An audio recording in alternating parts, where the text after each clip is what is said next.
주삿바늘이 제 팔뚝 위에서 멈췄습니다. 간호사의 손이 떨리고 있었습니다. 할머니! 그 애가 제 귀에 입을 바짝 대더니 숨소리처럼 작게 속삭였습니다. 이거 맞으시면 큰일 나요. 병원 침대 위에서 팔소매를 걷어 올린 채 저는 그 눈을 바라봤습니다. 처음 보는 얼굴이었습니다. 그런데 왜인지 눈물이 날 것 같았습니다. 그 눈이, 그 눈매가 제가 22년 동안 꿈에서만 보던 그 아이를 닮아 있었거든요. 그날 저는 주삿바늘이 꽂히기 직전 병원 복도를 맨발로 뛰쳐나왔습니다. 누가 절 죽이려 했는지도 몰랐고 왜 그 간호사가 절 살렸는지도 몰랐습니다. 그저 뛰었습니다. 69살 무릎도 시리고 허리도 굽은 몸으로. 그런데 여러분, 22년 전 저에게서 집 한 채를 빼앗고 아들을 빼앗고 손녀까지 빼앗아간 그 사람이 하필이면 이 병원을 선택했습니다. 하필이면 오늘을 골랐습니다. 그리고 하필이면 제 목숨을 구한 그 간호사가 제가 평생 그리워하던 바로 그 아이였습니다. 세상이 숨겨뒀던 것들이 한꺼번에 쏟아지던 그날의 이야기. 22년치 눈물과 22년치 분노가 단 하루 만에 터져나온 소름 돋는 사이다 복수극. 지금 바로 시작합니다. 오늘은 69 할머니가 병원 침대에서 주삿바늘이 꽂히기 직전 낯선 간호사의 귓속말 한마디에 맨발로 병원을 뛰쳐나오면서 시작된 22년 동안 죽은 줄만 알았던 딸과 다시 만나게 된 소름 돋는 이야기를 가져왔습니다. 여러분, 세상에서 가장 긴 22년을 살아본 적 있으세요?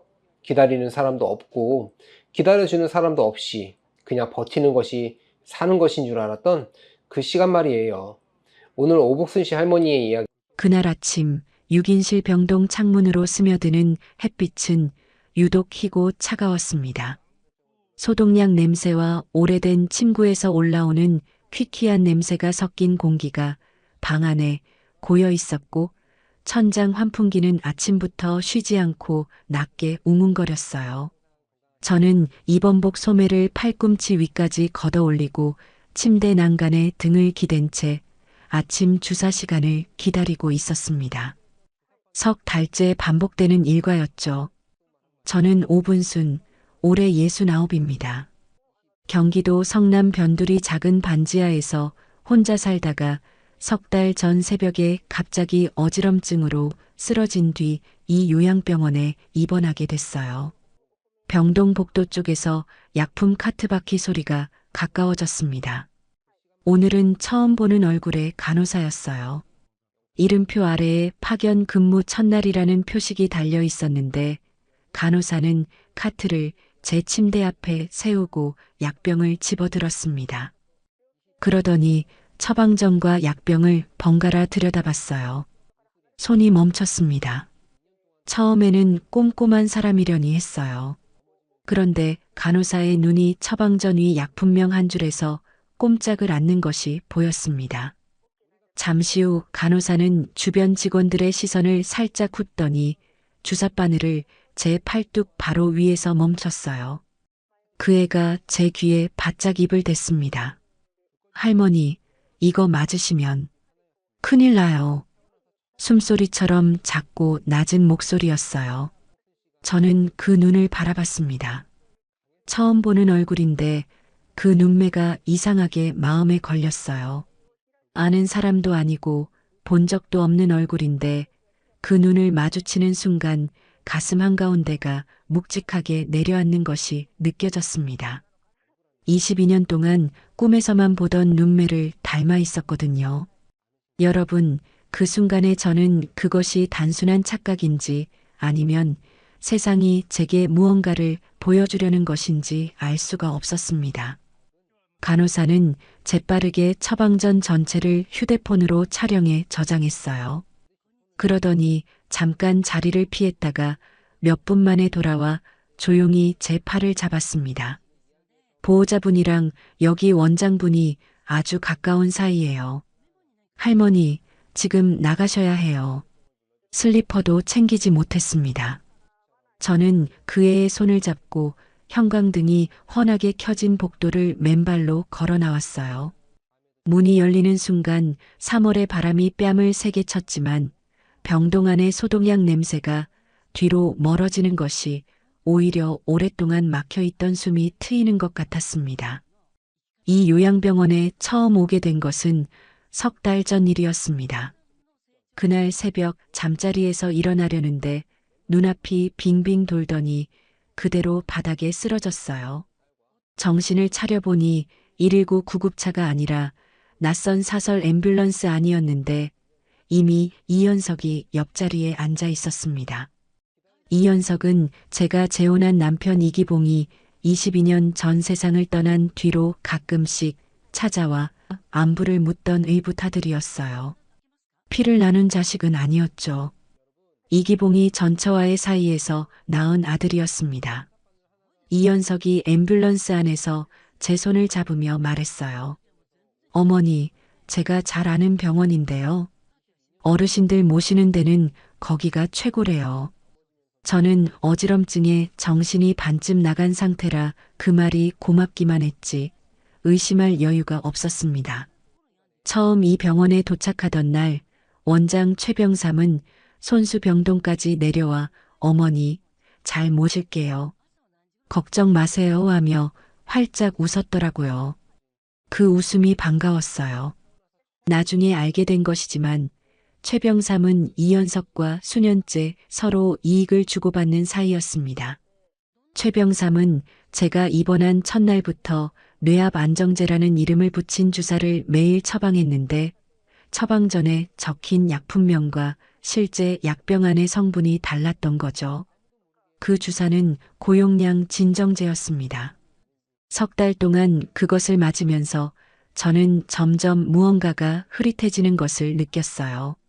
처음에는 어제 저녁 메뉴가 기억 안 나는 정도였는데 2달이 지나자 스스로도 이상하다 싶을 만큼 멍한 시간이 늘어났습니다. 이현석은 그 무렵부터 병문안을 올 때마다 제 얼굴을 들여다보며 고개를 저었어요. 이현석이 혀를 차며 말했습니다. 어머니, 기억이 또 나빠지셨네요. 안타까운 목소리였지만 그 눈빛에는 안타까움이 없었어요. 그러면서 매번 가방 속에서 서류 한 장을 꺼냈습니다. 이현석이 방문할 때마다 들고 오는 그 서류는 이기봉이 남긴 아파트 처분 위임장이었어요. 이기봉이 세상을 떠난 뒤 법적으로는 제 이름으로 상속되어야 할 아파트 한 채가 22년째 처리되지 않은 채로 남아 있었거든요. 이현석은 서류를 침대 위에 올려놓으며 말했습니다. 여기다 도장 한 번만 찍으시면 다 정리돼요, 어머니. 마치 제가 도장을 찍지 않는 것이 오히려 이상한 일인 것처럼 당연하다는 듯한 목소리였어요. 이현석의 계산은 이런 것이었습니다. 제가 의사 능력이 없다는 법원 판정을 받으면 자신이 법정 후견인이 되어 그 아파트를 처분할 수 있었던 거죠. 최병삼이 석 달에 걸쳐 진료 기록의 인지 기능 저하 진행 중 소견을 한 줄씩 쌓아온 것도 그 판정을 뒷받침하기 위해서였습니다. 저는 그것을 전혀 몰랐어요. 병원 정문을 나서는 발밑으로 차가운 아스팔트가 닿았습니다. 딱딱하고 거칠었지만 이상하게도 발걸음은 무겁지 않았어요. 병상 옆 사물함 안에는 이현석이 지난 방문 때 두고 간 위임장이 아직 손도 대지 않은 채로 남아있을 터였습니다. 그 서류가 다음에 어떻게 될지 그때의 저는 아직 알지 못했죠. 병원 맞은편 편의점 유리문을 밀고 들어서자 냉장고에서 뿜어져 나오는 찬 공기가 얼굴을 한꺼번에 덮쳤습니다. 소독약 냄새가 사라지고 플라스틱과 과자 냄새가 나는 그 공기가 이상하게도 반가웠어요. 오지은이 파란 플라스틱 의자 2개를 끌어당겨 마주 앉히고 가방에서 조금 전 촬영해 둔 처방전 사진을 꺼내 화면을 제 쪽으로 내밀었습니다. 이 약이요. 처방전에는 뇌압 안정제라고 적혀 있는데요. 오지은이 화면 위 약품명을 손가락으로 짚으며 또렷하게 말했어요. 실제 약병 안에 있는 건 고용량 진정제예요. 이걸 오래 맞으면 멀쩡한 사람도 기억이 흐릿해지거든요. 저는 그 말을 들으면서도 화면보다 오지은의 얼굴을 봤습니다. 귀 밑까지 내려오는 머리카락, 가는 쌍꺼풀, 말할 때 살짝 미간이 모이는 버릇. 보면 볼수록 가슴 한가운데 어딘가에 실처럼 가는 것이 걸리는 느낌이었어요. 저는 아무 말 없이 지갑 안쪽 깊은 칸에 접어 넣어뒀던 사진 한 장을 꺼냈습니다. 모서리가 닳고 여러 겹으로 접혔다 펼쳐진 흔적이 남은 사진이었어요.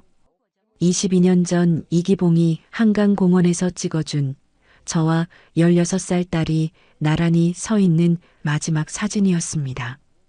저는 그것을 오지은 앞으로 조용히 밀었어요. 오지은이 사진을 집어드는 순간 그 손끝이 가늘게 떨렸습니다. 사진 속 16살 소녀를 보다가 고개를 들어 제 얼굴을 봤어요. 다시 사진을 봤습니다. 그 짧은 시간 동안 오지은의 얼굴 위로 무언가가 스치고 지나갔는데 저는 그것이 무엇인지 알 것 같으면서도 입 밖에 내지 못했어요. 오지은도 말이 없었습니다. 사진을 탁자에 조심스럽게 내려놓더니 잠시 창밖을 바라봤어요. 그러더니 자리에서 일어서며 말했습니다. 할머니, 지금 병원으로 돌아가시면 안 돼요. 일단 제 방으로 가요. 오지은의 고시원은 성남역 뒷골목 낡은 5층 건물 맨 끝 방이었습니다. 복도 바닥은 낡은 장판이 군데군데 들떠 있었고 형광등 하나가 복도 끝에서 가물가물 깜빡였어요. 방 안에는 싱글 침대 하나, 작은 책상 하나, 창문 하나가 전부였습니다. 오지은이 생수 한 병을 탁자에 올려놓으며 말했어요. 잠깐 나갔다 올게요. 문 잠그지 말고 계세요. 문이 닫혔습니다. 저는 침대 끝에 걸터 앉아 창밖을 바라봤어요. 골목 위로 빨랫줄에 걸린 이름 모를 이들의 빨래가 바람에 흔들리고 있었습니다. 그리고 22년 전이 한꺼번에 밀려들었어요. 이기봉이 세상을 떠나던 날 밤이었습니다. 안방 가득 조문객의 낮은 웅성거림과 향 연기가 뒤섞여 있었어요. 저는 충격으로 앉아 있는 것조차 힘겨운 상태였는데 어느 순간 이현석이 슬며시 방 안으로 들어왔습니다. 그러더니 제 손을 잡아 올리고는 아래에 무언가를 받쳐들었어요. 흰 서류 용지였습니다. 그 순간 방문이 벌컥 열렸어요. 학교를 마치고 뒤늦게 달려온 지은이었습니다. 오빠, 이게 뭐야? 지은이의 목소리가 방 안에 또렷하게 울렸어요. 이현석이 뒤를 돌아보는 순간 복도에 서 있던 낯선 남자 둘이 방 안으로 들어서더니 지은이의 양팔을 각각 잡았습니다. 엄마. 그 목소리가 복도를 지나 멀어졌어요. 저는 일어서려다 무릎에 힘이 빠져 그대로 주저앉았습니다. 이현석이 제 어깨를 잡으며 말했어요. 어머니, 지은이가 좀 흥분해서요. 진정시키러 간 거예요. 걱정 마세요. 그날 밤 이후 저는 2달을 찾아다녔습니다. 학교에 연락하고 지은이 친구들의 집을 직접 찾아다니고 경찰서에 신고도 했어요. 그때마다 이현석은 제 옆에서 같이 고개를 저으며 안타까운 표정을 지었죠. 2달째 되던 날이었습니다. 이현석이 눈을 내리깔며 나직하게 말했어요. 어머니, 대전에서 사고 소식을 들었어요. 그게 전부였습니다. 사망 진단서도 없었어요. 어디서 어떻게 사고가 났는지, 어디에 묻혔는지 아무것도 없었습니다. 저는 그 자리에서 실신했고 정신을 차렸을 때는 낯선 입원실 침대 위였어요. 지은이 이름이 입에서 나오지 않게 된 것이 그날부터였습니다. 부르면 다시 잃어버릴 것 같아서 22년 동안 속으로만 불렀어요. 저녁 무렵 문을 두드리는 소리가 났습니다. 오지은이 편의점 비닐봉지를 들고 들어왔어요. 컵라면 2개와 삶은 달걀이 들어 있었습니다. 오지은이 탁자에 라면을 내려놓다가 손을 멈췄어요. 제가 아까 그 다른 사진을 탁자 위에 펼쳐놓고 기다리고 있었거든요. 오지은이 의자를 끌어당겨 앉았습니다. 형광등 하나만 켜진 방 안에서 두 사람이 처음으로 마주 앉았어요. 오지은이 사진을 두 손으로 들었습니다. 한참을 바라보다가 천천히 탁자에 내려놓았어요. 그러더니 고개를 들어 제 눈을 마주봤습니다. 할머니, 오지은의 목소리가 가늘게 떨렸어요. 오지은이 두 손을 탁자 위에 얌전히 올려놓으며 말했습니다. 이 사진 속 사람이 저예요. 그 순간 22년 동안 단단하게 눌러놓았던 무언가가 한꺼번에 쏟아지는 것이 느껴졌습니다. 가슴이 아니라 온몸에서였어요. 손끝이 저려왔고 귀가 멍멍해졌습니다. 눈앞이 물기로 가득 찼어요. 두 사람은 그날 밤 오래 울었습니다. 저는 울면서도 딸의 손을 놓지 않았어요. 오지은은 울면서도 어머니의 손이 22년 전 자신이 기억하는 것과 똑같이 따뜻하다는 것을 알았습니다. 밤새 울고 나면 오히려 고요해지는 때가 있습니다. 아침 햇빛이 고시원 창문으로 비스듬히 들어오는 시간에 저는 침대 가장자리에 등을 기댄 채 깨어 있었어요. 눈이 부어 잘 떠지지 않았지만 이상하게도 22년 만에 처음으로 가슴 한편이 텅 빈 것 같았습니다. 아무것도 없는 것이 아니라 오래 고여있던 것이 빠져나간 자리 같았어요. 오지은이 작은 전기포트에 물을 올리며 등을 보이고 서 있었습니다. 잠시 후 따뜻한 물컵 2개를 탁자에 올려놓더니 제 맞은편에 천천히 앉았어요. 할머니, 오지은이 두 손으로 물컵을 감싸주며 말했습니다. 저 할 말이 있어요. 오지은이 말하기 시작한 것은 그날 밤 이야기였습니다. 22년 전 이기봉이 세상을 떠나던 그날 밤, 오지은은 학교에서 아버지 부고 소식을 뒤늦게 듣고 허겁지겁 집으로 달려왔다고 했어요. 신발도 제대로 못 신고 뛰어왔는데 안방 문 앞에서 발을 멈추게 됐다고 했습니다. 문 안쪽에서 이현석의 목소리가 들려왔거든요. 어머니, 여기 한 번만 찍으시면 돼요. 제가 다 처리할게요. 오지은이 그 말을 듣고 방문을 열었을 때 의식이 흐릿한 제 손이 서류 위에 놓여 있었다고 했어요. 이현석이 그 손을 서명란 위에서 움직이고 있었다고 했습니다. 오지은이 뛰어들어 서류를 빼앗으려 했고 오빠, 이게 뭐야라고 소리쳤더니 복도에서 기다리고 있던 낯선 남자들이 방 안으로 들어섰다고 했어요. 그 사람들이 자신의 양팔을 각각 잡고 복도로 끌어냈다고 했습니다. 저는 오지은의 이야기를 들으면서 양 손바닥이 조여드는 것을 느꼈습니다. 귀가 먹먹해졌어요. 22년 전 그날 밤 저는 지은이가 흥분해서 이현석이 진정시키러 갔다고 믿었습니다. 그 말을 22년 동안 한 번도 의심하지 않았죠. 오지은이 계속했습니다. 차에 실린 채 얼마나 달렸는지 몰랐다고 했어요. 무서워서 달리는 차 문을 열고 뛰어내렸다고 했습니다. 그때 오른쪽 어깨뼈가 부러졌고 어느 병원 응급실에서 눈을 떴는데 신분증도 지갑도 없는 상태였다고 했어요. 대전 을지병원이었습니다. 병원 기록에는 신원불명 여성 청소년, 추정만 16세라고 적혔다고 했어요. 이름도 없이 2달을 그 병원에 있었다고 했습니다. 오지은이 거기까지 말하고 물컵을 두 손으로 꼭 쥔 채 잠시 말을 멈췄어요. 저는 그 2달 동안 제가 무엇을 했는지를 떠올렸습니다. 이현석 옆에서 함께 지은이를 찾아다녔어요.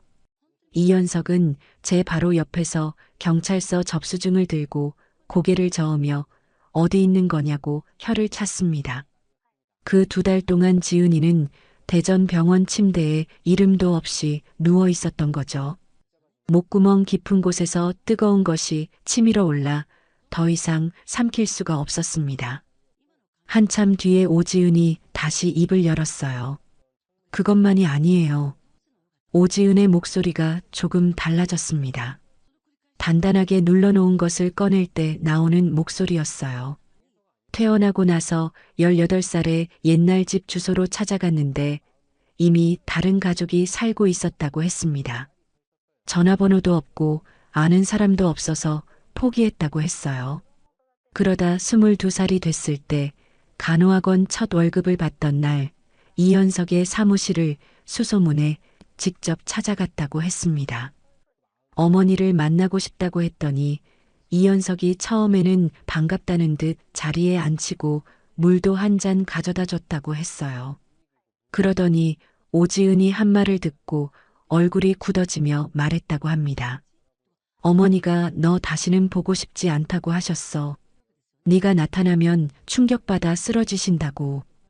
이현석이 사무실 문 쪽으로 시선을 돌리며 덧붙였다고 했어요. 네가 어머니 때문에 힘드신 거야. 이젠 제발 나타나지 마. 당연하다는 듯한 목소리로 마치 오지은이 나쁜 일이라도 하려는 사람인 것처럼. 오지은이 사무실 복도를 나오는데 발이 잘 움직이지 않았다고 했습니다. 엘리베이터를 기다리는 동안 벽에 이마를 대고 서 있었다고 했어요. 그 뒤로 다시는 시도하지 않았다고 했습니다. 저는 그 말을 듣는 동안 손이 떨려 물컵을 탁자 위에 내려놓았어요. 지은이가 찾아왔었던 겁니다. 제가 이불 속에서 지은이 이름을 부르며 잠 못 이루던 그 시절에 지은이는 이현석의 사무실 복도 어딘가에 이마를 대고 서 있었던 거예요. 여러분, 그 사실이 지은이가 살아있다는 것보다 더 가슴 깊은 곳을 건드렸습니다. 두 사람 사이에 22년 동안 이현석이 서 있었던 거죠.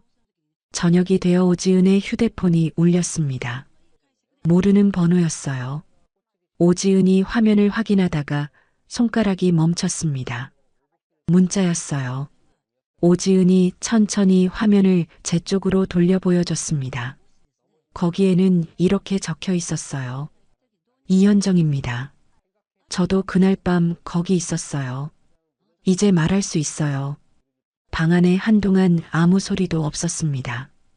오지은과 저는 그 17글자를 한참 바라봤어요.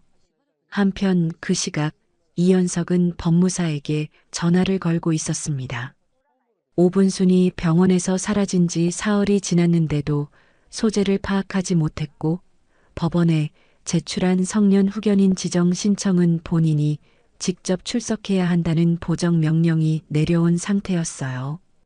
이현석이 낮게 말했습니다. 더 기다릴 수 없어. 다른 방법 찾아봐.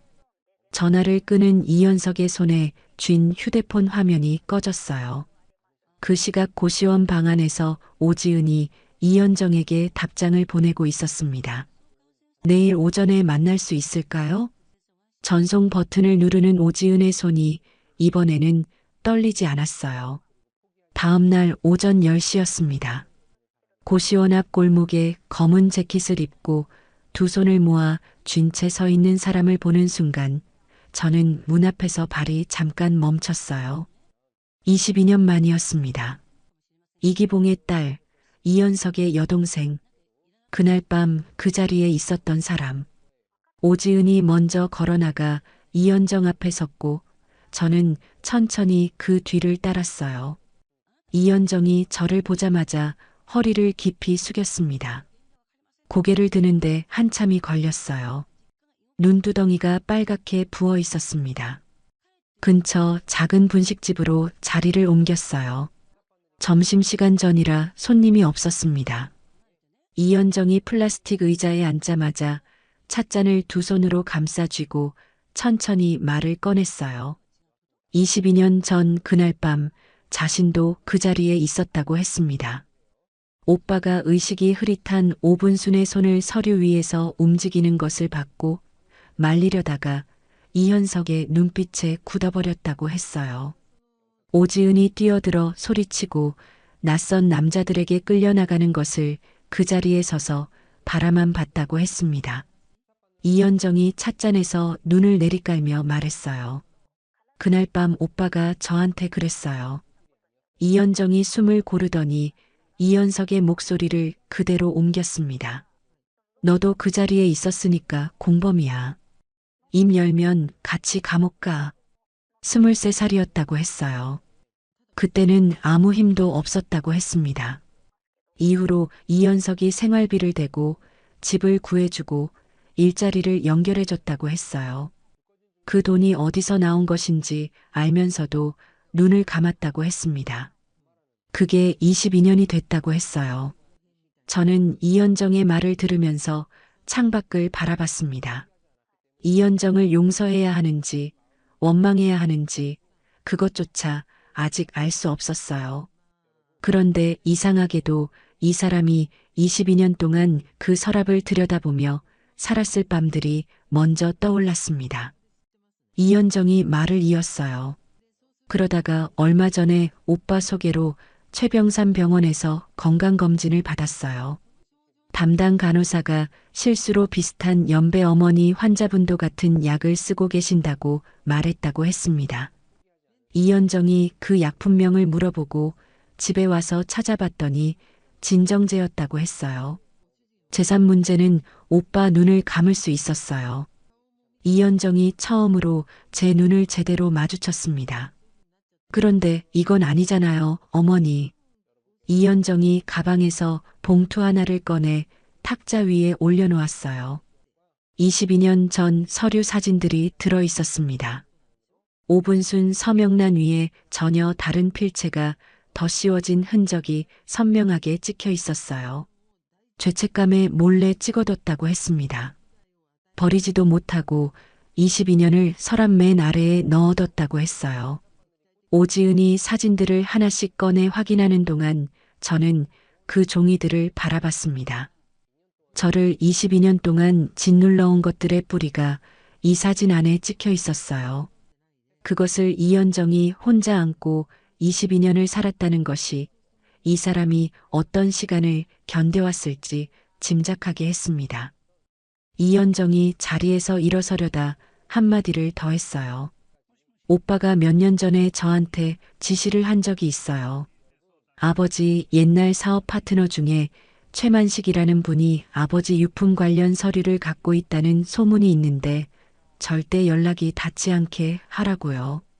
그날 오후 오지은이 이기봉의 사망 당시 사업자 등록 기록을 추적해 최만식의 현재 주소를 경기도 양주의 작은 마을에서 찾아냈습니다. 오지은과 저는 양주행 버스를 탔어요. 버스가 도심을 벗어나자 창밖으로 낮은 지붕들과 작은 밭들이 펼쳐지기 시작했습니다. 오지은이 제 옆에 앉아 창밖을 바라보다가 조용히 손을 내밀었어요. 저는 그 손을 잡았습니다. 아무 말 없이 양주까지 내내 그렇게 갔어요. 버스에서 내려 좁은 골목을 걷다 보니 낡은 빌라 1층에 최만식이라는 이름이 적힌 오래된 우편함이 보였습니다. 초인종을 누르자 안에서 발소리가 천천히 가까워졌어요. 문이 열렸습니다. 74세 노인이 문 앞에 서 있었어요. 최만식이 저를 보는 순간 눈이 크게 열렸다가 이내 그 눈에서 눈물이 흘렀습니다. 아무 말도 하지 않은 채로요. 저는 반사적으로 팔을 내밀어 그 어깨를 잡았어요. 최만식이 떨리는 목소리로 겨우 말했습니다. 22년을 기다렸어요.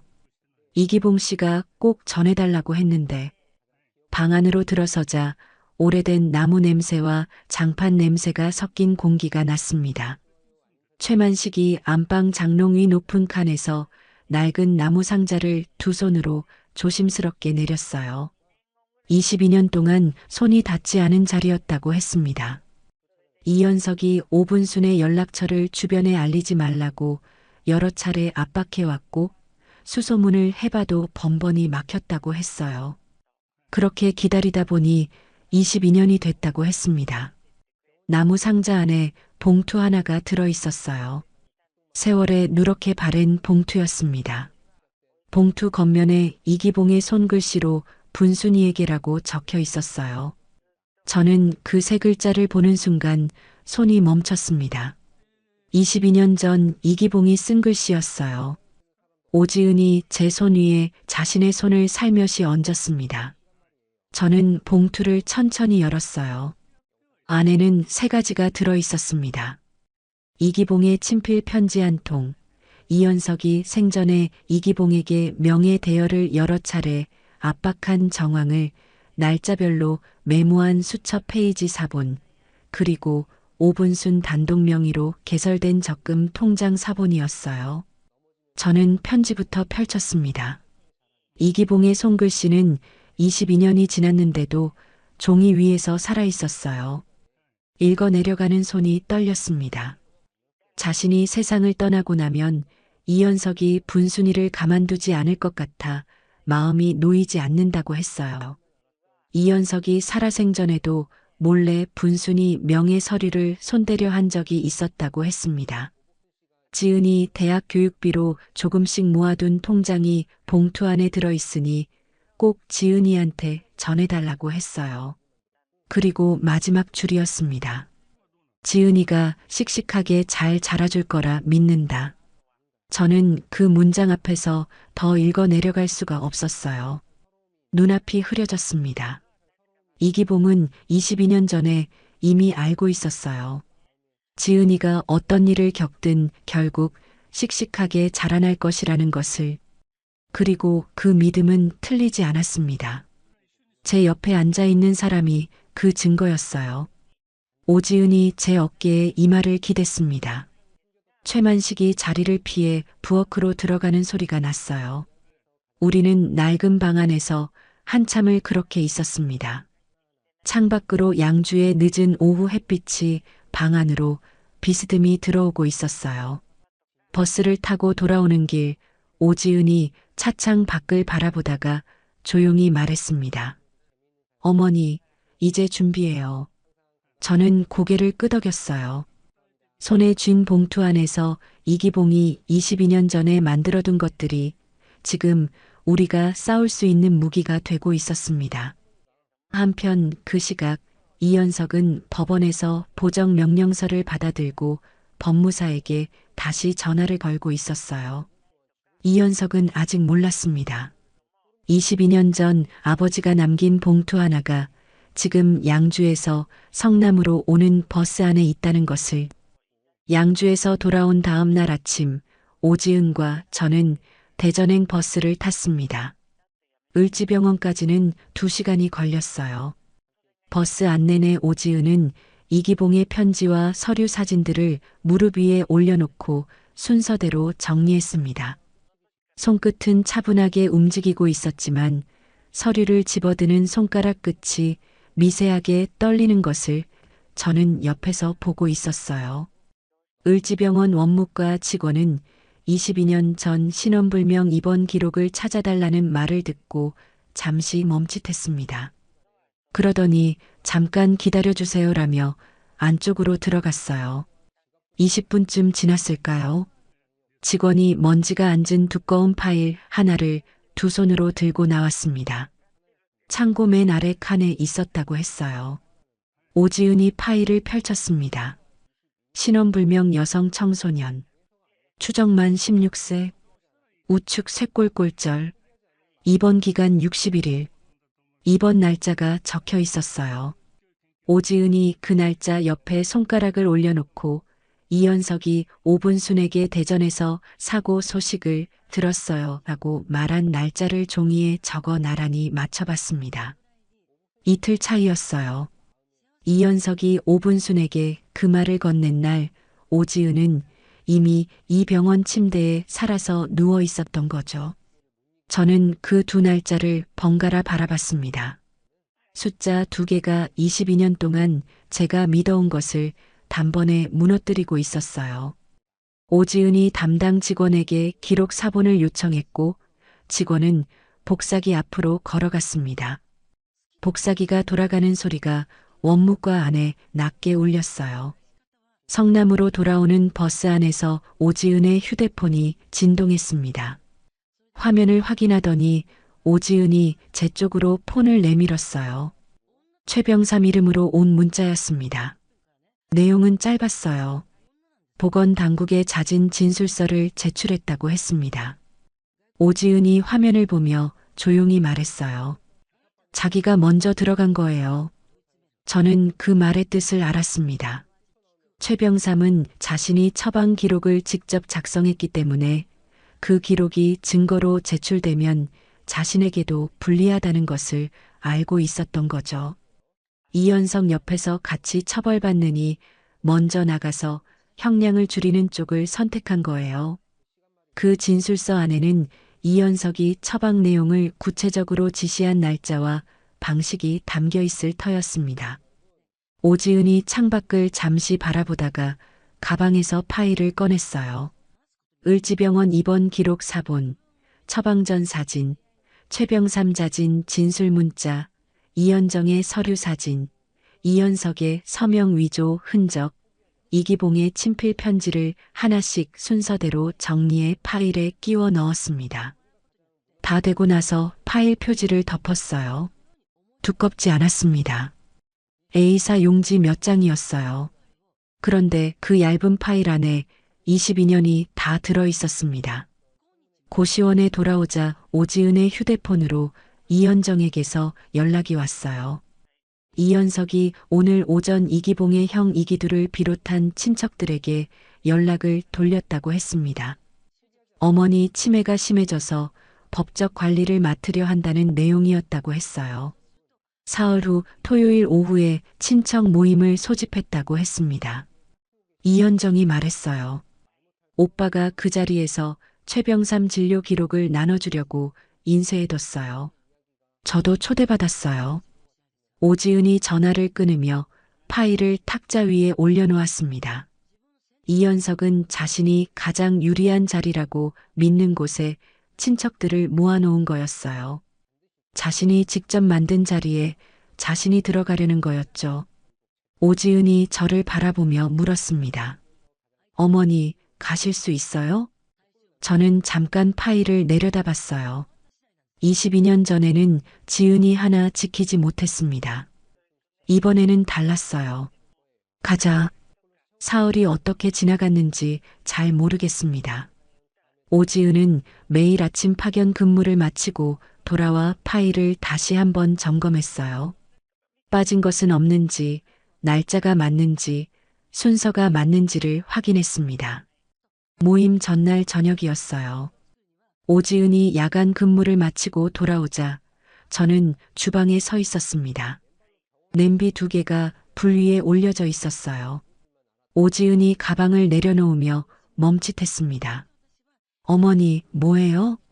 저는 달걀을 풀면서 대답했어요. 밥 먹어야지. 그게 전부였습니다. 간단한 말이었어요.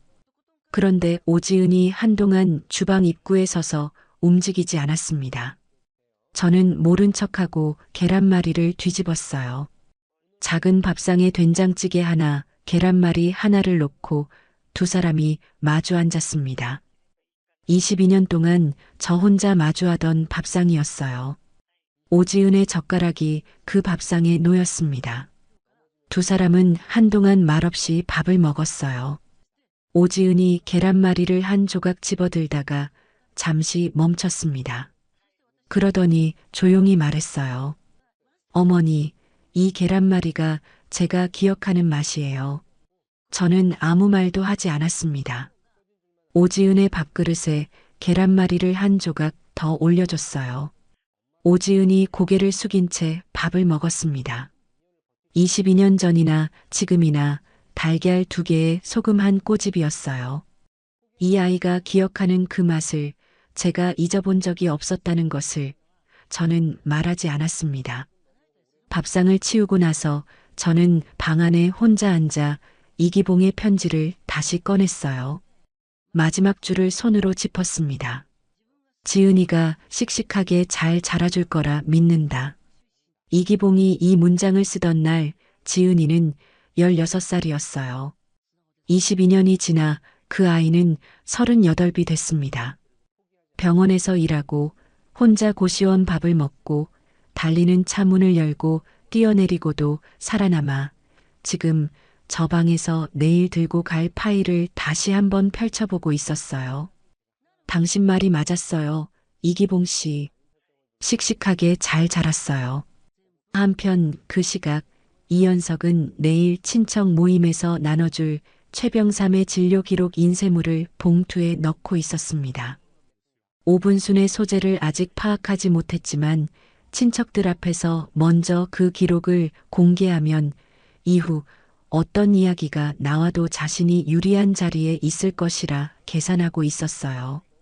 이현석은 그날 밤 자신이 가장 높은 곳에 있다고 생각했습니다. 모임 당일 아침 오지은의 휴대폰이 울렸습니다. 법무사 사무소 번호였어요. 오지은이 통화를 마치고 휴대폰을 내려놓으며 말했습니다. 이현석이 저를 고소했어요. 처방전 문서 조작이랑 허위 신고 혐의로요. 저는 컵을 내려놓았습니다. 그리고 제 간호사 면허 취소를 병원협회에 청원했대요. 방안이 잠시 조용해졌어요. 오지은이 파일을 집어들었습니다. 탁자 위에 파일을 올려놓고 한 손으로 덮었어요. 어머니, 이거 보면 어떤 고소도 안 통해요. 오지은의 목소리는 흔들리지 않았습니다. 그런데 저는 잠깐 흔들렸어요. 이 아이를 22년 만에 찾았는데 제 일 때문에 이 아이가 직장까지 잃게 되는 건 아닌가 싶었습니다. 지은아, 너까지 이렇게 되면. 오지은이 제 말을 끊었어요. 어머니. 오지은이 파일을 가방 안에 넣으며 말했습니다. 저 22년 동안 기다렸어요. 오늘 안 가면 또 22년 기다려야 해요. 저는 오지은의 얼굴을 바라봤어요. 이기봉이 편지에 쓴 대로였습니다. 씩씩하게 자랐더라고요. 가자. 모임 장소는 성남 시내 한 한정식 식당이었습니다. 오후 2시였어요. 오지은과 저는 식당 골목 입구에서 이현정과 만났습니다. 이현정이 제 앞에서 고개를 한번 끄덕였어요. 저도 끄덕였습니다. 셋이서 나란히 걸었어요. 식당 안 별실로 들어가는 복도를 걷는 동안 심장 소리가 귀까지 올라오는 것이 느껴졌습니다. 겉으로는 발걸음을 느리게 유지했어요. 복도 끝 미닫이문 안에서 웅성거리는 소리가 들려왔습니다. 문이 열리기 직전 안에서 이현석의 목소리가 먼저 들렸어요. 이현석이 탁자 위에 인쇄물을 한 장씩 나눠주며 말하고 있었습니다. 이게 최병삼 원장이 석 달 동안 직접 작성한 진료 기록이에요. 보시면 아시겠지만 어머니 상태가 스스로 판단하기 어려운 수준이에요. 인쇄물을 받아든 친척들이 고개를 숙이고 들여다보고 있었어요. 이기봉의 형 이기두 76가 상석에서 안경을 고쳤으며 인쇄물을 살폈습니다. 이현석이 자리 앞에 서서 계속했어요. 제가 법적으로 관리를 맡아야 어머니가 안전해요. 이게 다 어머니를 위한 일이에요. 목소리에 걱정이 가득 담겨 있었습니다. 눈빛에는 걱정이 없었어요. 바로 그 순간 미닫이 문이 열렸습니다. 방 안의 시선이 일제히 문 쪽으로 돌아왔어요. 저는 천천히 안으로 걸어 들어갔습니다. 오지은이 그 옆에 섰어요. 이현석의 시선이 저를 지나 오지은에게 닿는 순간 손에 들고 있던 인쇄물 한 장이 바닥으로 떨어졌습니다. 주워들 생각을 못하는 것 같았어요. 이기두가 자리에서 천천히 일어나며 말했습니다. 분순이 왔네. 저는 이기두에게 먼저 눈인사를 건넸어요. 그리고 오지은을 향해 고개를 돌렸습니다. 오지은이 가방에서 파일을 꺼내 탁자 위에 올려놓았어요. 방 안에 있는 사람들을 천천히 한번 둘러보고 나서 입을 열었습니다. 안녕하세요. 오분순 씨 딸 오지은입니다. 방 안이 한순간 조용해졌어요. 이현석이 먼저 말을 꺼냈습니다. 이게 무슨... 오지은이 파일에서 첫 번째 서류를 꺼내 탁자 위에 펼쳐놓았어요. 대전 을지병원 신원불명 입원 기록이었습니다. 22년 전 이현석 씨가 어머니께 대전에서 제가 사고로 사망했다고 하셨죠. 오지은이 입원 날짜를 손가락으로 짚으며 말했어요. 그날 저는 이 병원에 살아서 누워 있었어요. 이현석이 고개를 저었습니다. 그게 무슨 소리야, 그건. 오지은이 두 번째 서류를 꺼냈어요. 이현정이 보관해온 22년 전 서류 사진이었습니다.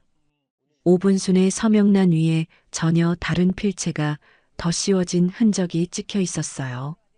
이건 22년 전 어머니 명의 위임장이에요. 서명란을 직접 확인해 보시겠어요? 친척들이 고개를 모아 그 사진을 들여다봤습니다. 이현석의 얼굴에서 혈색이 빠지기 시작했어요. 그때 이현정이 자리에서 일어났습니다.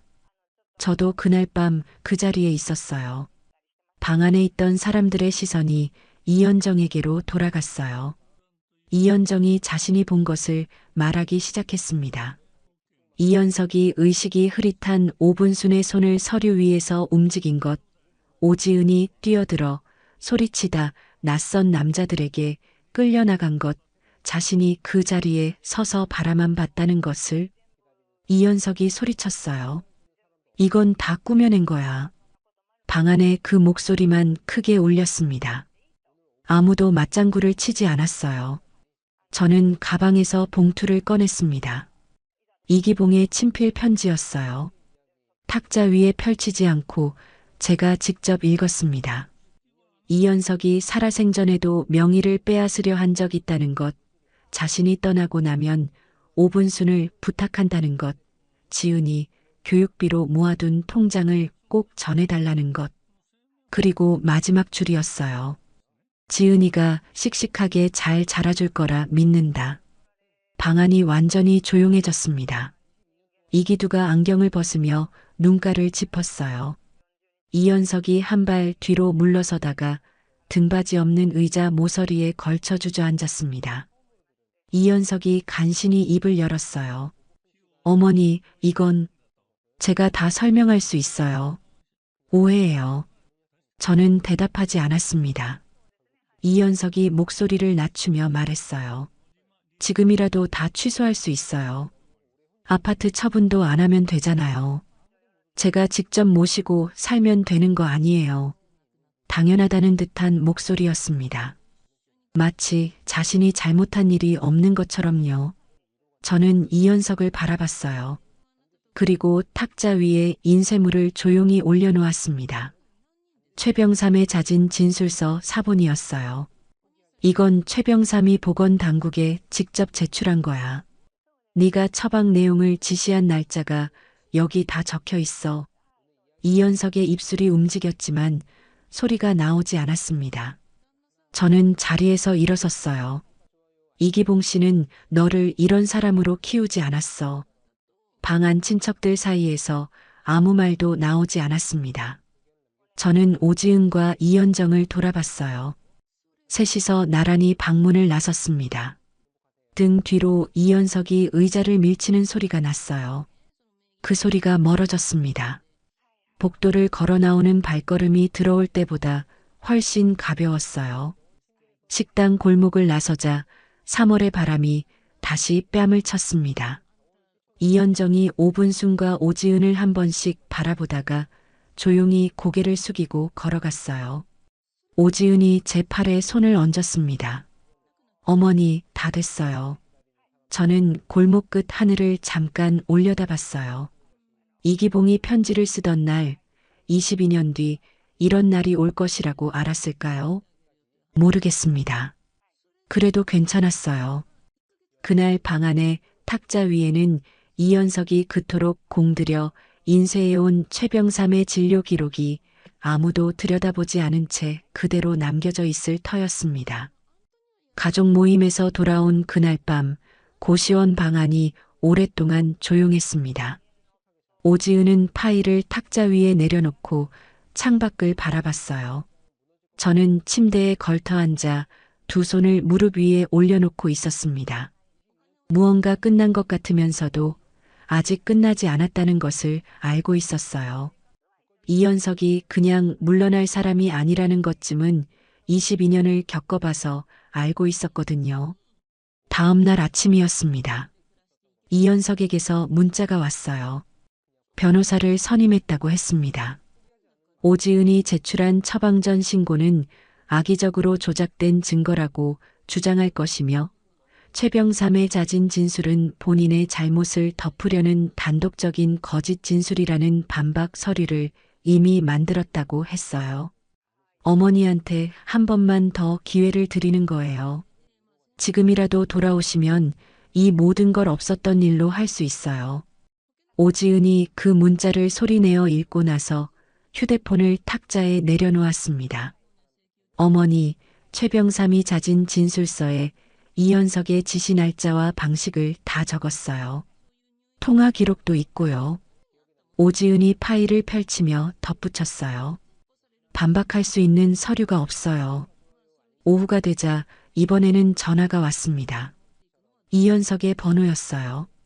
저는 전화를 받았습니다. 이현석의 목소리가 달라져 있었어요. 아침 문자에 딱딱함이 빠져 있었습니다. 이현석이 낮고 떨리는 목소리로 말했어요. 어머니, 제가 잘못했어요. 죄송합니다. 아파트 처분도 안 할게요. 최병삼한테 진술 취소하라고 할게요. 어머니가 원하시는 대로 다 할게요. 한 번에 쏟아내는 말이었습니다. 저는 잠시 창밖을 바라봤어요. 22년 전에도 이 목소리를 들었습니다. 이기봉이 세상을 떠나던 날 밤 어머니 걱정 마세요. 제가 다 처리할게요라고 했던 그 목소리와 같은 결이었어요. 저는 조용히 말했습니다. 이기봉 씨가 남긴 것들은 이기봉 씨가 원하던 사람한테 갈 거야. 그게 전부야. 이현석이 무언가를 더 말하려 했어요. 저는 전화를 끊었습니다. 손이 미세하게 떨렸어요. 그런데 흔들리는 마음은 없었습니다. 그날 오후 늦게 보건당국에서 오지은에게 연락이 왔어요. 처방전 신고를 접수해 최병삼 병원에 대한 특별 점검을 실시한다는 내용이었습니다. 오지은과 비슷한 시기에 퇴원한 입원 환자 보호자들에게도 연락이 가고 있다고 했어요.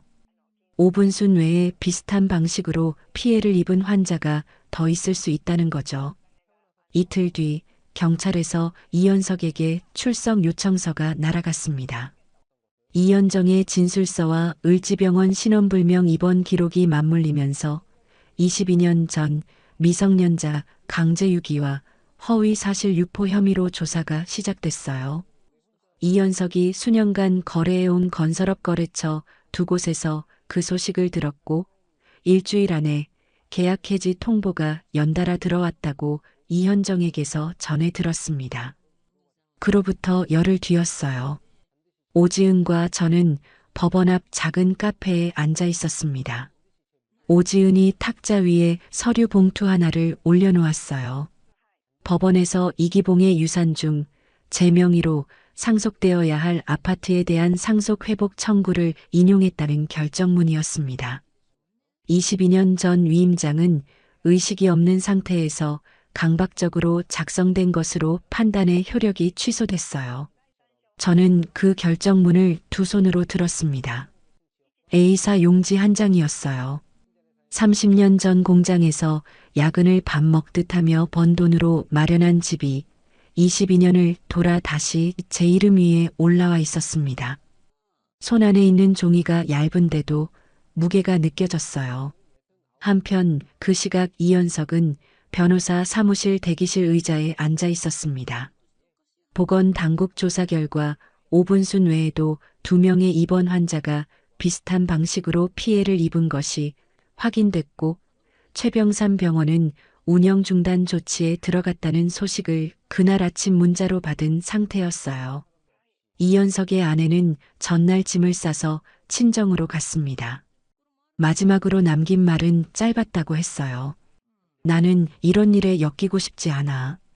이현석이 22년에 걸쳐 한 칸씩 쌓아 올린 것들이 한 칸씩 무너지고 있었습니다. 카페 창밖으로 오후 햇살이 길게 뻗어 있었어요. 오지은이 따뜻한 아메리카노 2잔을 들고 자리에 앉으며 말했습니다. 어머니, 이제 이사 준비해요. 저는 그 말에 웃음이 났어요. 22년 만에 제 집으로 돌아가는 이야기를 카페에서 이렇게 편하게 꺼낼 수 있다는 것이 아직도 실감이 나지 않았습니다. 이현정에게서 짧은 문자가 왔어요. 결정문 나왔다는 소식 들었어요. 잘 됐어요, 어머니. 저는 잠시 그 문자를 바라봤습니다. 이현정이 22년 동안 혼자 짊어지고 다닌 것들이 얼마나 무거웠을지 이제는 조금 알 것 같았어요. 답장을 보냈습니다. 고마워. 딱 2글자였어요. 그런데 그것으로 충분했습니다. 그날 저녁 오지은과 저는 이사할 아파트를 처음으로 함께 둘러봤어요. 빈 방들이 차례로 열렸습니다. 오지은이 복도 끝 작은 방 앞에서 멈췄어요. 안을 들여다보더니 아무 말도 하지 않고 한참 서 있었습니다. 저는 오지은의 등을 바라봤어요. 그 방, 내 방으로써. 오지은이 뒤를 돌아봤습니다. 눈이 빨개져 있었어요. 그 애는 아무 말도 하지 않았습니다. 그냥 고개를 한번 끄덕였어요. 그것으로 충분했습니다. 창밖으로 저녁이 내려앉고 있었어요. 빈 방 안에 2사람의 그림자가 나란히 생겼다가 천천히 하나로 이어졌습니다. 아파트 결정문을 받고 열흘쯤 지났을 때였습니다. 보험사에서 오지은에게 연락이 왔어요. 이기봉의 생명보험 수익자 변경 서류에 사용된 5분순의 서명이 자필 감정 결과 본인 필적과 다르다는 판정이 나왔다고 했습니다. 이기봉의 친필 편지가 추가 증거로 제출되면서 보험금 환수 절차가 시작됐다고 했어요. 오지은이 전화를 끊고 나서 제 쪽을 바라봤습니다. 어머니, 보험금이 돌아와요. 저는 그 말을 듣고도 한동안 실감이 나지 않았어요. 이기봉이 살아생전에 부은 보험이었습니다. 그 돈이 22년 만에 이기봉의 이름으로 다시 저한테 오고 있었어요. 그 즈음 이현석에 대한 조사가 마무리 단계에 들어가고 있었습니다. 이현정의 진술서와 을지병원 신원불명 입원 기록, 이현석과 최병삼 사이의 통화 기록이 맞물리면서 미성년자 강제유기와 처방 지시 관여 혐의가 굳어졌거든요. 오지은에게 들었는데 이현석이 마지막까지 최병삼의 단독 행동이라고 주장했다고 했어요. 그런데 통화 기록에 처방 내용을 직접 지시한 날짜가 찍혀 있었거든요. 이현석은 결국 재판에 넘겨졌습니다. 첫 공판날 오지은에게서 짧은 문자가 왔어요. 방청석에 이현석 편에 앉은 사람 아무도 없었대요. 저는 그 문자를 읽고 답장을 보내지 않았습니다. 딱히 통쾌하지도 않았어요. 그냥 오래된 것이 제자리를 찾아가는 소리가 나는 것 같았습니다. 최병삼은 의사 면허 정지 처분을 받았어요. 그와 동시에 요양병원은 운영 중단 조치에 들어갔습니다. 저는 어느 날 오지은과 함께 그 병원 앞을 지나쳤어요. 출입문에 운영 중단 안내문이 붙어 있었습니다. 6인실 병동 창문은 낮은데도 불이 꺼져 있었어요. 석 달 전 제가 매일 아침 형광등 불빛 아래서 팔소매를 걷어 올리고 앉아있던 그 자리였습니다. 소독약 냄새도 환풍기 소리도 약품 카트 바퀴 소리도 이제 없는 자리였어요. 저는 병원 앞을 지나치면서 단 한 번도 뒤를 돌아보지 않았습니다. 일주일 뒤 오지은과 저는 양주로 다시 갔습니다. 최만식이 문을 열며 환하게 웃었어요. 이번에는 눈물이 없었습니다. 저는 이기봉이 남긴 적금 통장의 돈을 봉투에 넣어왔어요. 이자까지 찾아서 절반은 오지은 이름으로 저축하고 나머지 절반을 최만식 앞으로 내밀었습니다. 22년 동안 갖고 계셨으니까요. 최만식이 그 봉투를 2손으로 밀어냈어요. 이기봉 씨가 전해달라고 한 거 전해줬을 뿐이에요. 끝까지 받지 않았습니다. 저는 그 봉투를 가방에 다시 넣으면서 이기봉이 왜 이 사람에게 봉투를 맡겼는지를 알 것 같았어요. 돌아오는 버스 안에서 오지은이 조용히 말했습니다. 어머니, 저도 한 군데 가고 싶은 데 있어요. 다음 날 오지은은 혼자 대전행 버스를 탔어요. 오지은이 저녁에 돌아왔을 때 눈이 많이 부어 있었습니다. 제가 묻지 않아도 오지은이 먼저 말했어요. 박경숙 선생님 만나고 왔어요. 22년 전 을지병원에서 신원불명으로 입원한 16살 오지은을 처음 맡았던 사회복지사였습니다. 퇴원 후 갈 곳 없는 오지은이 자립할 수 있도록 두 해를 곁에서 도왔던 사람이었어요. 오지은이 입술을 잠깐 깨물었습니다. 선생님이 저를 보자마자 그러시더라고요. 잘 살아줘서 고맙다고. 그 말을 옮기는 오지은의 목소리가 끝에서 가늘어졌어요. 그 말이요, 어머니.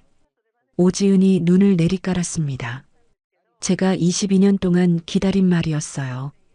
저는 아무 말도 하지 않았습니다. 오지은의 등을 손으로 천천히 두드렸어요.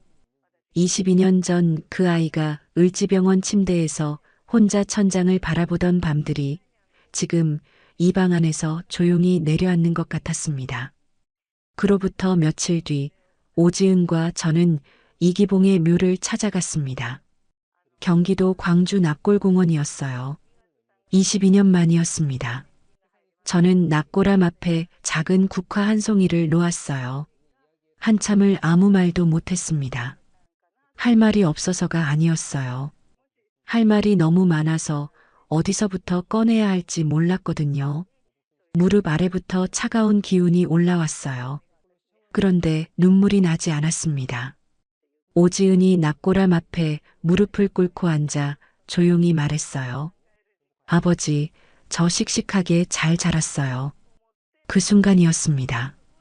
22년 동안 한 번도 허물어지지 않은 자리에서 무언가가 조용히 녹아내리는 것이 느껴졌어요. 눈물이 뺨을 타고 흘렀습니다. 닦지 않았어요. 이기봉이 22년 전에 쓴 마지막 문장이 이 자리에서 완성되고 있었거든요. 저는 납골암 앞에 조용히 말했습니다. 당신 말이 맞았어요. 이기봉 씨. 씩씩하게 잘 자랐어요.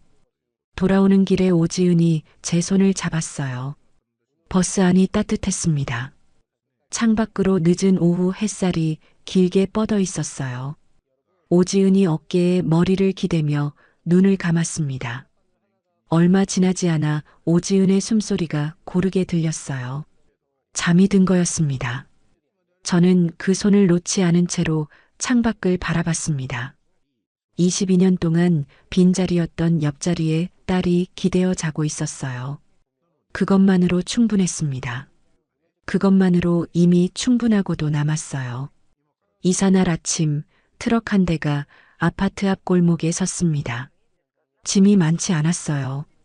오분순의 짐은 반지하 고시원에서 22년을 살면서 모인 것들이었고 오지은의 짐은 성남 고시원 방 하나를 채우던 것들이었습니다. 트럭 짐칸을 다 채우지 못할 양이었어요. 그런데 이상하게도 그 작은 짐들이 현관 안으로 하나씩 들어오는 것을 보는 동안 가슴 한쪽이 조금씩 따뜻해지는 것이 느껴졌습니다. 오지은이 박스를 들고 들어서다가 복도 끝 자기 방문 앞에서 잠깐 멈췄어요. 그러더니 아무 말 없이 방 안으로 들어갔습니다. 저는 부엌에 서서 그 모습을 바라봤어요. 오후가 되자 오지은이 자기 방 책상에 작은 스탠드를 올려놓았습니다. 그 다음 날은 책꽂이가 생겼어요. 그 다음 날은 창가에 화분 하나가 놓였습니다. 작은 다육이였어요. 오지은이 퇴근하고 들어오는 날마다 방 안이 조금씩 달라졌습니다. 빈 방이 채워지는 데는 그리 오래 걸리지 않았어요. 22년을 비워뒀던 방이었는데 막상 채워지고 나니 처음부터 그 자리에 있던 것들 같았습니다. 오지은은 파견 근무를 마치고 아파트에서 버스로 새 정거장 거리병원에 정규직으로 지원했어요. 합격 통보가 온 날 저녁 오지은이 퇴근하고 들어오다가 현관에서 신발을 벗으며 아무렇지 않은 듯 말했습니다. 어머니, 저 됐어요. 저는 부엌에서 국을 젓다가 손을 멈췄어요. 언제부터야? 다음 달 1일부터요. 저는 다시 국을 저었습니다. 그게 전부였어요. 그런데 그날 국이 조금 짰습니다. 눈물이 한 방울 들어갔거든요. 오지은이 야간 근무를 나가는 날이 있었어요. 그런 날 저는 괜히 일찍 잠들지 못했습니다. 새벽 2시쯤 현관문 열리는 소리가 나면 그제야 눈을 감았어요. 어느 날 오지은이 야간 근무를 마치고 돌아오다가 아파트 앞에서 올려다봤다고 했습니다. 5층 창문에 불이 켜져 있었다고 했어요. 오지은이 그 불빛을 보고 한동안 서 있었다고 했습니다. 자신을 위해 켜진 불이 창문 안에 있다는 것이 아직도 낯설고 좋다고 했어요. 저는 그 말을 듣고 아무 대답도 하지 않았습니다. 다음 야간 근무 날부터는 오지은이 들어올 시간이 되면 일부러 불을 끄지 않았어요. 이현정에게서 가끔 문자가 왔습니다. 긴 내용이 아니었어요. 어머니, 잘 지내고 계세요? 그 정도였습니다. 저는 짧게 답장을 보냈어요. 잘 지내. 그게 전부였습니다. 그런데 그게 전부여도 괜찮았어요. 이현정이 22년 동안 짊어진 것들이 있고 그것을 내려놓기로 한 것도 이현정 스스로 한 일이었으니까요. 그 사람에게 더 많은 것을 요구할 마음은 없었습니다. 다만 그 문자가 오는 것이 싫지는 않았어요. 그렇게 2달쯤 지났을 때였습니다. 저녁 무렵 오지은이 부엌에서 돌아서는 제 등을 향해 뭔가 말하려는 것이 느껴졌어요. 저는 계란말이를 뒤집으면서 기다렸습니다. 엄마. 그 소리가 났을 때 저는 뒤집던 계란말이를 프라이팬 안에 그대로 둔 채 가스불 앞에 서 있었습니다. 심장이 한 박자 늦게 뛰었어요. 등이 뜨거워졌습니다. 눈가에 무언가가 차올랐어요. 저는 계란말이를 천천히 뒤집었습니다. 그러고 나서 행주로 눈가를 닦으며 말했어요. 응, 왜? 오지은이 아무 말도 하지 않았습니다. 저도 돌아보지 않았어요. 그래도 괜찮았습니다. 처음 부른 말이었어요. 22년 만에 처음으로 오지은이 저를 엄마라고 불렀습니다. 여러분, 그 2글자가 제 평생에서 들어본 말 중에 가장 짧고 가장 긴 말이었어요. 가을이 됐습니다. 공장 시절 동료들에게서 연락이 왔어요. 매년 가는 단풍 구경에 같이 가자고 했습니다. 저는 오지은에게 말했어요. 나 하루 다녀올게. 오지은이 고개를 끄덕이며 말했습니다. 따뜻하게 입고 가요. 버스가 도심을 벗어나자 창밖으로 낮은 산들이 붉게 물들어 있었습니다. 옆자리 동료 박경자가 감탄하며 떠들고 있었어요. 저는 창밖을 바라보며 조용히 있었습니다. 22년 전에는 단풍이 어떤 색인지 바라볼 여유가 없었어요. 지은이를 잃고 집을 잃고 이기봉을 잃고 그 뒤로는 살아있는 것이 살아있는 게 아닌 것 같은 세월이었거든요. 그런데 지금 이 빨간 산이 이렇게 눈에 들어오고 있었습니다. 산이 달라진 게 아니었어요. 제가 달라진 거였죠. 경자가 제 팔을 툭 치며 말했어요. 분순아, 너 요즘 얼굴이 폈다. 저는 그냥 웃었습니다. 여행지 펜션 마루에 나와 앉아 저녁 하늘을 바라보다가 오지은에게 문자를 보냈습니다. 길게 쓰지 않았어요. 딱 5글자만 적었습니다. 지은아, 엄마 괜찮아. 전송 버튼을 누르고 나서 잠시 하늘을 올려다봤어요. 별이 보이기 시작하고 있었습니다. 오지은의 답장은 금방 왔어요. 이모티콘 하나였습니다. 웃는 얼굴이었어요. 저는 휴대폰을 무릎 위에 올려놓고 밤하늘을 바라봤습니다. 괜찮았어요. 이제 정말로 괜찮았습니다. 여러분, 오늘 오복순 씨의 이야기 어떠셨나요? 주삿바늘 하나가 꽂히기 직전 22년이 돌아왔습니다. 죽음 직전에서 오복순을 살린 것은 의술이 아니었어요. 22년 동안 달리는 차문을 열고 뛰어내리면서도 넘어지면서도 포기하지 않고 씩씩하게 자라준 딸이었습니다. 생각해보면 그렇더라고요. 우리가 가장 무너질 것 같은 순간에 우리를 붙잡아주는 것은 거창한 것이 아니었어요. 22년 동안 지갑 속에서 달고 다른 사진 한 장이었고, 불 꺼진 줄만 알았던 창문에 켜진 불빛 하나였으며, 태어나서 처음으로 들은 엄마라는 두 글자였습니다. 오복순 씨가 22년을 버틸 수 있었던 것은 강해서가 아니었어요. 그냥 포기하지 않았기 때문이었습니다. 포기하지 않은 마음이 결국 길을 만들었고, 그 길 끝에 딸이 서 있었어요. 여러분, 혹시 지금 너무 오래 혼자 버티고 계신 건 아닌가요? 아무도 모르게 삭히고 계신 억울함이 말 못할 서러움이 있지는 않으신가요? 오복순 씨의 이야기가 그 마음에 작은 위로가 됐으면 합니다. 악은 반드시 제 무게를 못 이기고 무너지더라고요.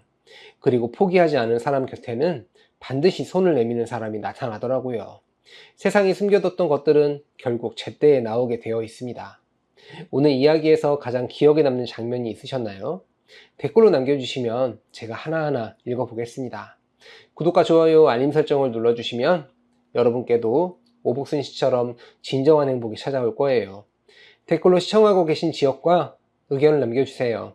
순잔의 사연 다음에도 재미있는 사연으로 또 찾아뵙겠습니다. 항상 건강하시고 행복하세요. 감사합니다.